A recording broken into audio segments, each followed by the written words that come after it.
harder, faster. Ooh, going to the maximum. Going to the maximum. Wow, Dan. Incredible. Love the energy. Day 2. Day 1 was amazing. Day 2 was next level. And that's why I'm so excited about day 3, because the metaverse, this is the future of how we're going to live, work, play, everything. And I couldn't be more excited to have Moto here, who's an incredible soul that we just recently were able to meet and connect with. So, Kate, how excited are you today? Very excited. Moto, how are you doing there? How are you? Can you hear me all right? Moto, can you hear us? Yes, I can hear you just fine. Can you hear me? Moto? Yes, I can hear you fine. While we're waiting for them to work on some of the audio here. Yeah, I'm kind of curious. I'm going to ask this. I'm curious if is the metaverse a hype or a I can hear you hope? just fine. That's going to be a really good question. I'd love to hear Moto's input on this. Yeah, and the amazing part that when we talk about the metaverse, there's many countries around the world that they want to capitalize. They want to be at the forefront. And so I'm excited today to really dive in with Moto here about Japan and what Japan recently announced, what they're doing. There's been other countries like Dubai and other places, they want to really be at the forefront. And they're spending billions and billions of dollars to be at the forefront of the metaverse. So let's find out why that is. Why is the metaverse so exciting from not just a people perspective, from a country perspective? Yeah, this is really something we all can learn here in the Philippines. So, very excited. So, Moto, can you hear us? I can hear you just fine. Can you hear me? Yes. How are you? You can hear me now? Yes, we can hear you. Okay, good.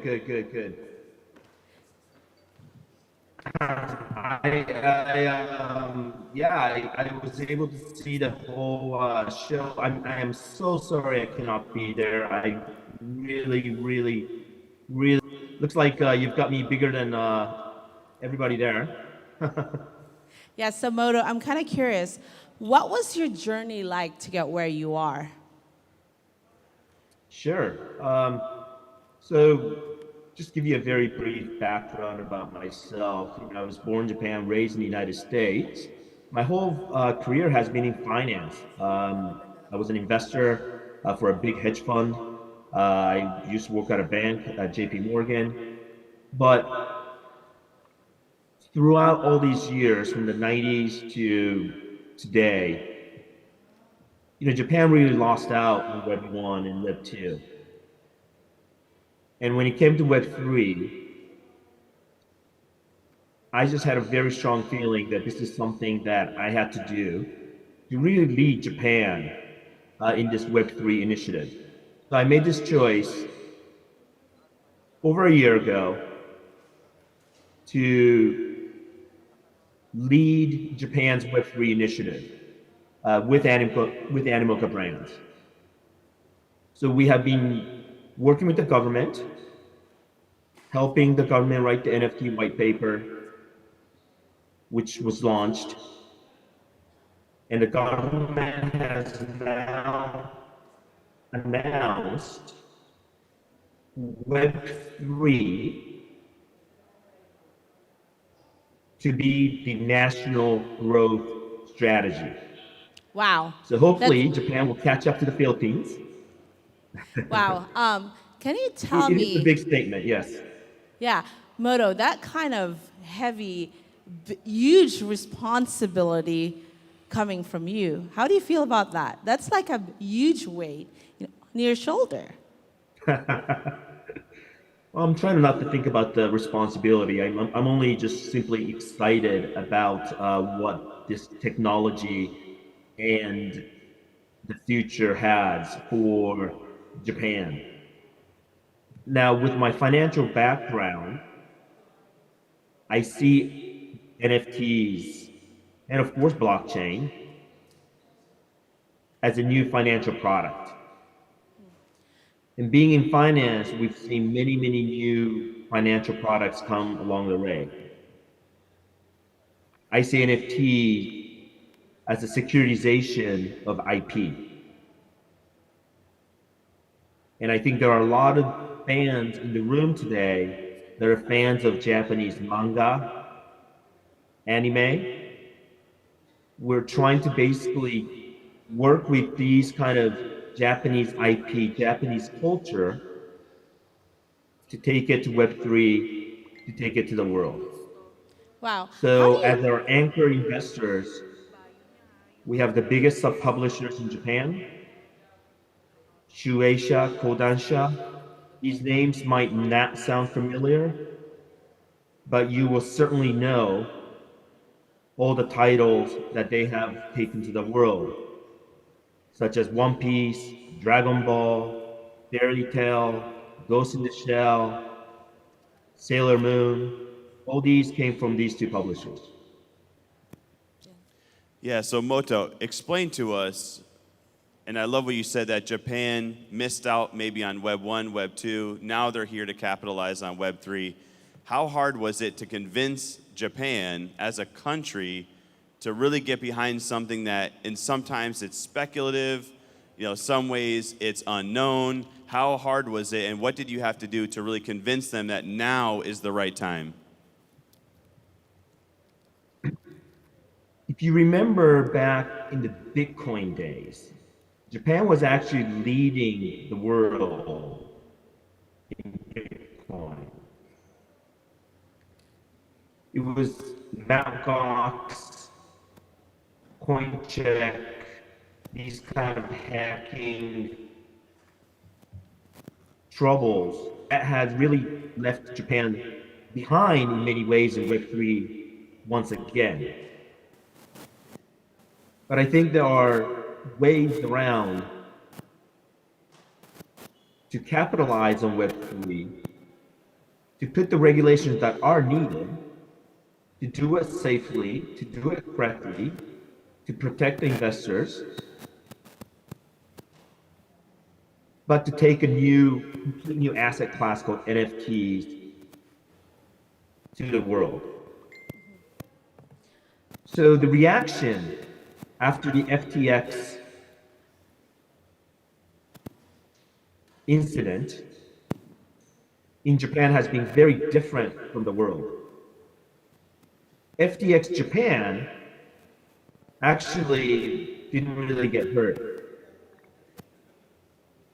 And the Japanese government officials were basically tweeting, Japan has a correct way of doing Web3, and that we will lead the world in Web3. And that is a very, very strong statement after an incident like FTX. I'm And more curious. importantly, yeah, and more importantly, I think it was the day after or 2 days after FTX incident, What NTT Docomo announced for 4 billion US dollar investment into Web3. Okay, so Japan FTX, they're doing well. Can you tell us what are some structures and regulations in place that, like, as a country, they're doing well than in the one in the Bahamas? Can you tell us what Well, I is it? think it, I think this is more of an exchange thing, which you know, Animoca Brands is more about digital ownership, and it's more about we sit more on the NFT side of things. So we have a different mandate. The regulations that were put in place after Mt. Gox, in many ways, killed the Web3 initiatives in Japan. I think there are a lot of people that moved out of Japan to do Web3. But now they're softening up the measures in terms of on the listing side, but they will be regulating the exchanges. That is for sure. So Moto, besides NFTs, what other types of technology, metaverse technology or technologies that'll help propel the metaverse, what do you see as something that you're looking at in Japan, and where do you want to see other advancements? Japan has very good gaming, as we all know, very very big in graphics, very big in AR technology as well. So even TV programming is doing metaverse shows.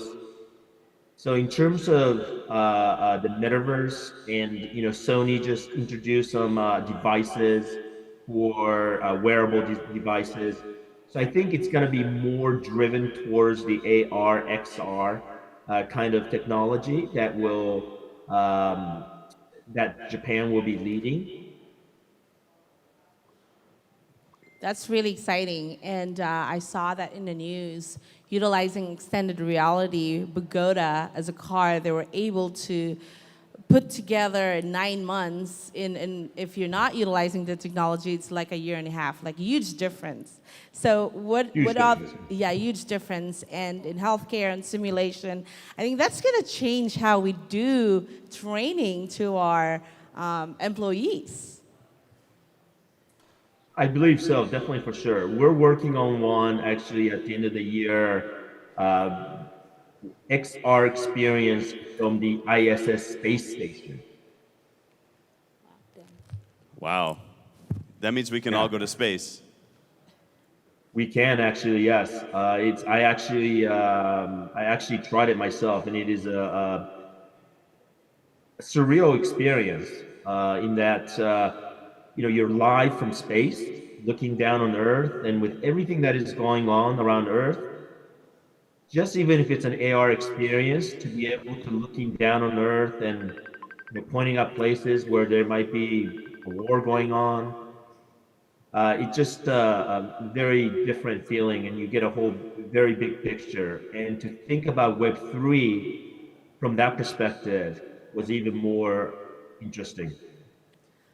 Well, I'm curious, would you do a one-way pass to the space? Is that something you'd be crazy to do? Would you do that? No, I'm a little bit claustrophobic, so I don't think I can last too long in the spaceship. So I am interested to hear more about Animoca brands. Are you looking to expand out by investing in more companies that are in Japan, and or is Japan opening to bringing in outside companies where Animoca would also like to invest in those companies?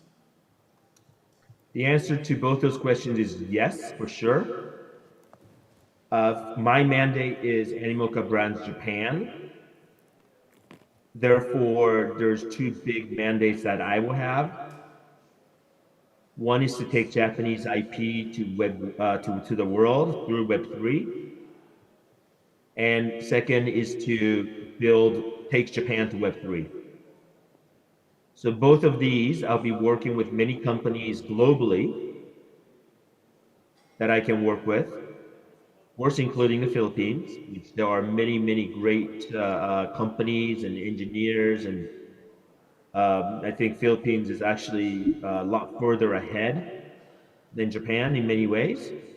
So we would be very welcome to invest and welcome people and companies for sure. Yes.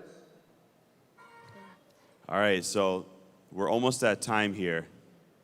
And so thank you, Moto. But give us one last inspiring message to everyone out there here in the Philippines. If they're thinking about, should I open a business in Web3? Should I add on a Web3 component? What would you tell those people? For sure. Yes. Yes, yes, yes. I will say this. I think when you see people and money move to Web3, you know there's going to be a big change. I think many of us has experienced Web 1, Web 2. Japan experienced it on the negative way. In 1989, the top four companies globally, the largest market cap companies in the world was Japanese companies, number 1 through 4. And because of change in technology, and because Japan did not adapt, just kept on going down, down, down. There's no companies that went global from Japan in Web 1 nor Web 2.